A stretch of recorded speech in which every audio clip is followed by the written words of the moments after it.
3, 2, 1. You ready? You're listening to the Real Pineapple Podcast Network.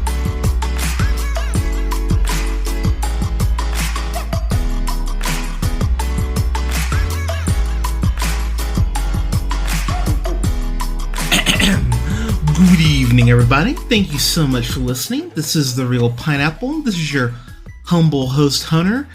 And man, my night just changed. I was sitting here, I was getting ready for bed. I was like, oh man, I'm gonna make an early night. I'm gonna be in bed before 10. I was like, I'm gonna be good. And then I checked my YouTube subscriptions. I went, oh, Sony Pictures posted something new. Holy shit, it's a No Way Home trailer. That was basically my reaction. I'm sorry I couldn't exactly replicate it, but essentially that's how I reacted. So, before I go to bed, I have to share my thoughts on No Way Home, our first look at it, the first teaser trailer. And so, the trailer, in case you guys didn't know, a form of the trailer leaked yesterday. And I end up seeing some fan trailer. I think I got maybe 20 seconds in and I went, this is probably a fan trailer. And it was. I went, you know what? Fuck it. I'm happy I even watched just this vision that this fans has for this film.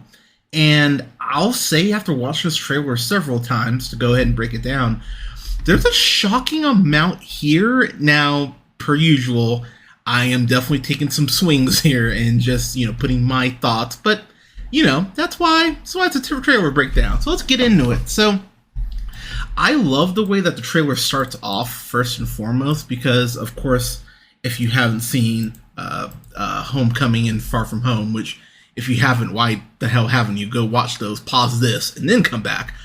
I love the fact that it starts off with MJ and Peter, and MJ's talking about, these things that people are saying that Spider-Man can do as far as his powers.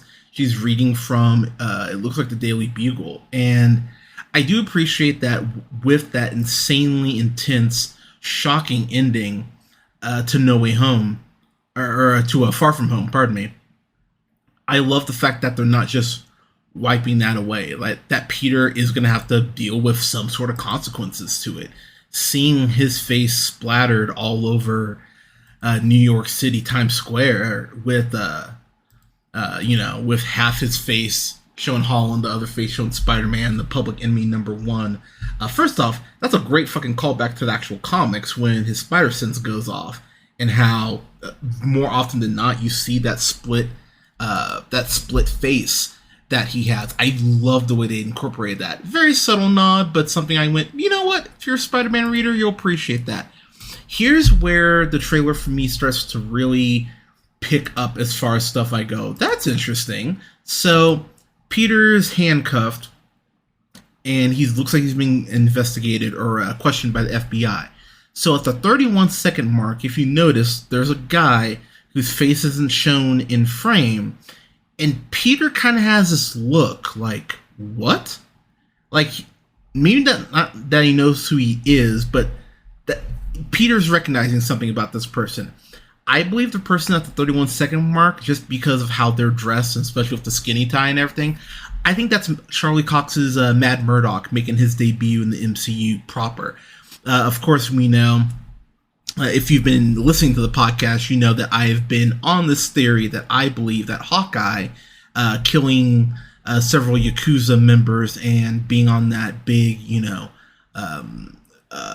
like mafia hit list as far as, just gunning down these crime families, I think that's going to put him on the radar of Wilson Fisk. And I think Fisk is going to appear in the Hawkeye show. I've been saying it. I will keep saying it. I truly believe that's what's going to happen. And Matt Murdock, I believe this is where he makes his debut. I don't know if Peter's going to actually go to trial, but I see a world where he is helping Peter out, even if it's just a scene. What I do love here is at the 38-second mark, I love how incredibly cruel this scene is, because honestly, and I know it's going to sound like a weird sentence to some people, like, really, you love how cruel this is? I love how cruel this is because it's very Spider-Man, because it just shows how quickly, and let's be real, it just shows how quickly and how evil humanity can be as a whole, because this is a kid. I mean, a teenager, but a kid nonetheless. And he has saved the city and been on newspapers and shit. And how quickly people are like, "You killed Mysterio," even though they know very little about Mysterio. And I find that so tragic, but it is, again, very Spider-Man. If you look at the 40-second mark, you'll notice Flash Thompson behind MJ, and he's got the blonde hair, so he's going more comic accurate, which I appreciate. I actually really appreciate that. So I might be reaching on this one, but if you notice at the 45-second mark, it looks like, I mean, there's helicopters and everything. I think they're showing this because, and again, I'm genuinely pulling this kind of from left field. I think they're showing this open space because they're kind of giving us a reminder of, hey, remember that Stark Tower has been sold. I stand by it. I think that will be Osborn or Oscorp, I think, in this world at this point, or it's going to end up being the Fantastic Four headquarters. I've been saying that. I'm going to stick by it, but I think that vacancy could be filled at some point in the film by Oscorp, since we are dealing with the multiverse here. Another thing I do, subtle thing again, but if you notice at the 48-second mark, you'll notice there's some people with Letterman jackets, and one of the kids has an M. So it looks like Peter leaves the school that he was at and goes ahead and enrolls at Midtown High, which is where, of course, he goes in the comics. And that's something that I go, oh yeah, okay, it makes sense that Peter would change schools, because holy crap, how do you stay at the school that you've been going to? Here's where I'm also really intrigued. At the 51-second mark, the way Peter is looking off screen at someone, and the way that Aunt May is looking at someone, it looks very much like someone that's not supposed to be there. So I'm wondering, did someone break in the house? Is it maybe a reporter? Like, I'm really curious who that is. And the big thread that they keep really tying throughout this trailer is that Peter is already feeling terrible that everyone knows who he is now. But it's really about how it's affecting, the people around him, his inner circle. And I find that so selfless and very Spider-Man that, yeah, while his world is crumbling apart, he's still more concerned about the people around him. So that's the first third of the trailer. That brings us to Doctor Strange. And I love that Doctor Strange is... So, and someone actually was like, oh, well, what doesn't he use magic? So if you think about it, Strange got blipped, got brought back into existence, so he's gone for 5 years. But remember, Hulk, crashed through the ceiling, of the Santorum, of the Sanctum, pardon me. He goes ahead and crashes through that. So, yeah, they probably just haven't had a chance to make repairs. Strange is dealing with multiverse shit and all this crap. Like, he's a very busy man. But I love, and I cannot stress this enough, I love the parka cloak of levitation look that Strange is rocking in this trailer. It makes me incredibly happy. And the fact that Strange has a mug that says "for fuck's sake," I think that's I think for the next 2 movies, he's going to be saying that, especially when we get to the Multiverse of Madness here in, what is that, like 4 months? Not 4 months, what was that, February, March? So, yeah, we'll be seeing Doctor Strange again soon, but I'm really happy that he has that mug, and his look makes me incredibly happy. Here's another thing, too. At the 1:15 mark, if you notice, because a lot of people I was looking at online were saying, looking at their tweets, they were saying, "Oh, that's the Night Monkey suit." That's not the Night Monkey suit, because if you notice, there's an emblem on the chest, and it looks gold. So I'm wondering if that's a suit. That he's maybe using to fight Electro. Here's the other thing. If you notice, there's a lot of people there, people who who've fallen on hard times, it looks like. I'm going to tie this into something later on in the trailer. I think that they might be at Feast. I think that they might be at the shelter, and I'm gonna come back to that. So keep that in mind. But I love too how, you know, Peter is just like, look, dude, I can't keep living like this. Is there a way to just make sure no one knows I'm Spider-Man? And of course Wong, because Wong actually knows what the fuck he's talking about, goes, hey, don't cast a spell. It's really dangerous. And of course Strange is like, oh, it's fine. Like I won't. And Wong leaves. So I think that's where Wong is going to be, why he's going to be in Shang-Chi, which has already been confirmed by Kevin Feige. I think that's going to be I think that's exactly why he packed up his bags. Maybe he felt I was about to say disturbance in the force, but that's not right. But maybe he just feels something across, in another dimension or in another place. That's why he goes to help Shang-Chi. That's what I'm thinking. But I love that this movie is taking elements, and I'm concerned, and I'll be the first to admit, I'm concerned about what the elements are clearly taking from One More Day, as far as Peter making this wish to go ahead and, not have people know who he is, as far as being Spider-Man. But the big thing I think they're taking from this, I think they're borrowing more from the Happy Birthday storyline, which is where there's a point where Peter is able to see a past version of himself and, like a future version of himself. So I'm wondering, is that how we get Holland and Garfield? Because obviously, I think they would tweak that. It wouldn't be, the past and future version of himself. But I think they would tweak that enough to fit the MCU narrative. So is that how we get them all together? Which would, I think for the purposes of this film would actually make sense. And I love too how Peter kind of starts to have this, oh shit, wait. But if we cast a spell, then, MJ won't remember anything we've gone through. And, Ned's my best friend. And Doctor Strange stopped me just short of saying, shut the fuck up, kid. And so if you notice the colors and everything, it's very reminiscent of Loki. It's very reminiscent of the Bifrost. So a big swing I'm going to take here, I'm wondering if Spider-Man's wish or Doctor Strange going ahead and using, his magic, I wonder if that's a Nexus event. I wonder if that creates another branch on the timeline, which is how we get to the Multiverse of Madness. That's my theory. So, hell, there's even a world where, spoilers for Loki real quick. If you haven't seen Loki, come on, how the fuck have you not seen Loki? But I'm wondering if maybe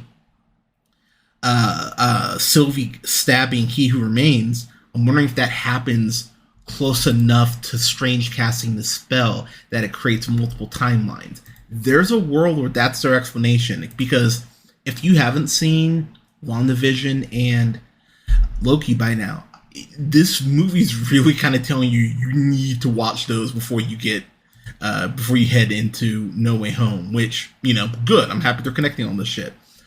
As far as the visuals, at the 208 mark, you see Peter falling, and you see that effect where everything's kind of folding in within itself through the mirror dimension, like in Doctor Strange.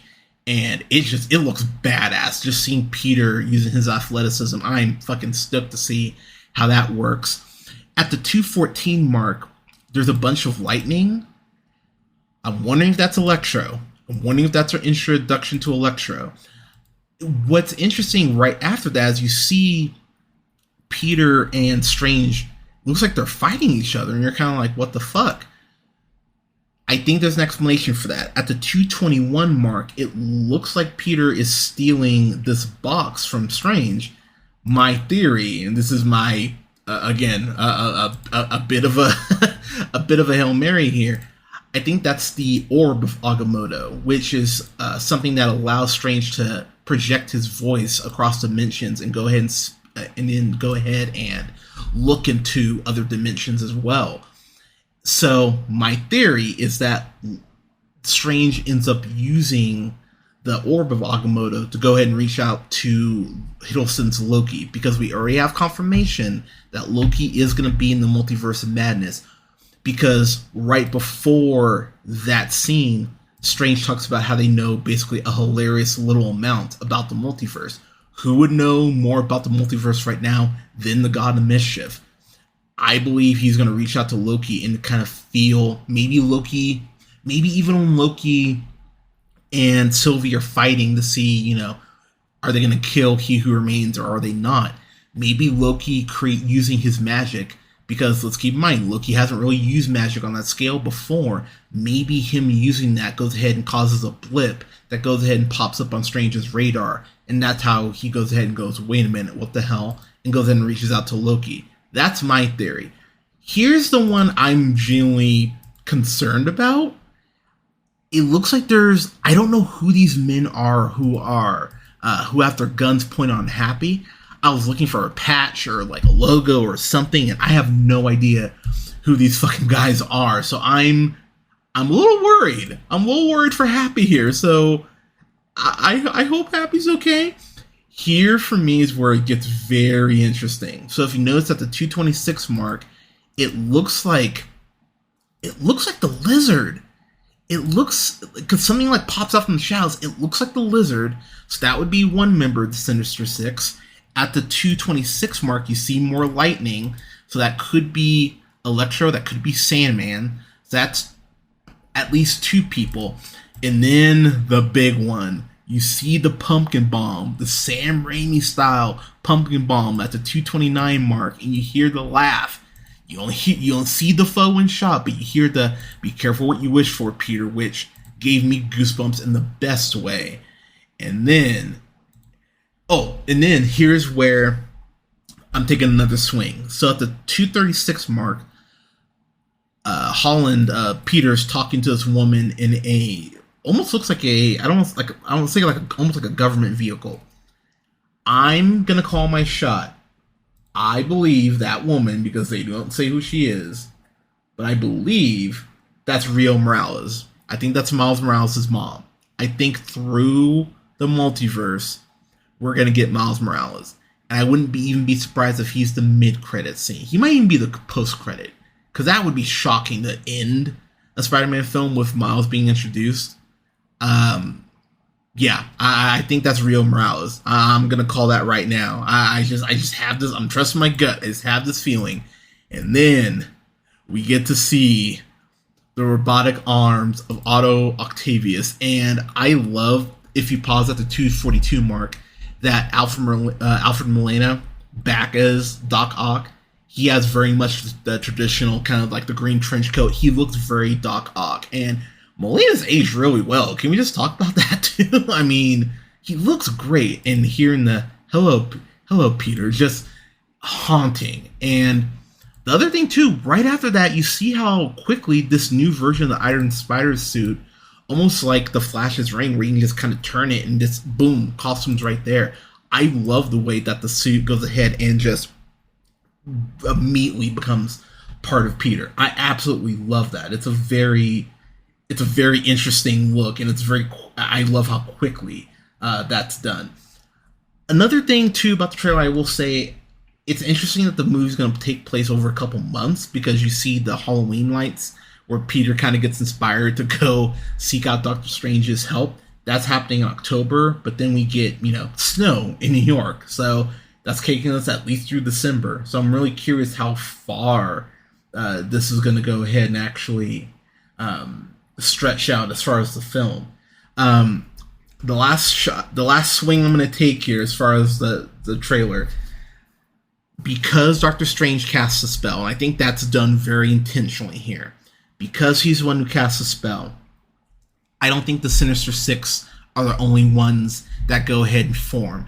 I believe that Doctor Strange's villains are set up for Doctor Strange in the Multiverse of Madness. I don't believe it's just Scarlet Witch. I'm not even completely sold on the fact she's a villain, but as I kind of see where this film goes, we'll get there.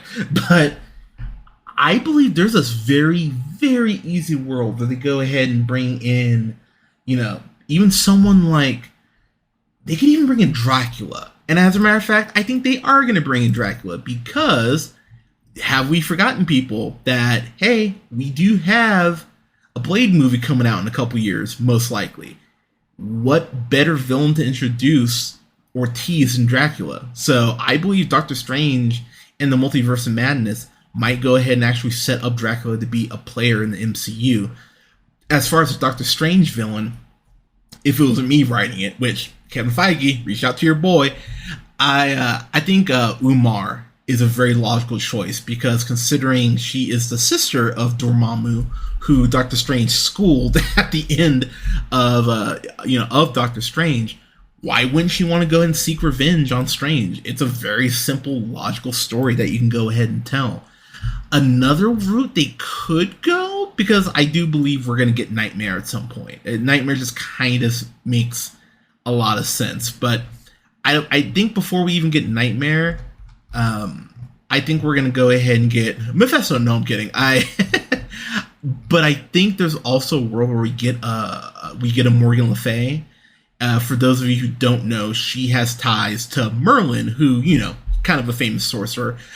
I believe she could go ahead and make an introduction here too, because she's gone ahead and fought the Avengers multiple times and has taken down kingdoms by herself. So I easily see a world where both could be introduced, but I'm putting my money on Umar. I think that's almost a guarantee, if not at the end of this movie, at some point in the Multiverse of Madness, we'll see her make her debut. But yeah, as far as the trailer, I don't think there's anything else I've got. But my God, I am so fucking hyped for No Way Home. This comes out December 17th. You best believe I will have a review for that when it comes out. But everyone, did I miss something? Is there something that you noticed in the trailer that you're excited for? What's your favorite moment from the trailer? I would say, outside of Doc Ock, of course, popping up and the obvious pumpkin bomb, I love how Strange and Spider-Man look like they're going to be at odds at a point in the film. I'm really curious how they're going to explain that, and I'm really curious on how they're going to go ahead and set up Doctor Strange in the Multiverse of Madness, which they're clearly going to. But I mean, does Scarlet Witch show up in this? There's a world where she does. I think there's also a world very easily where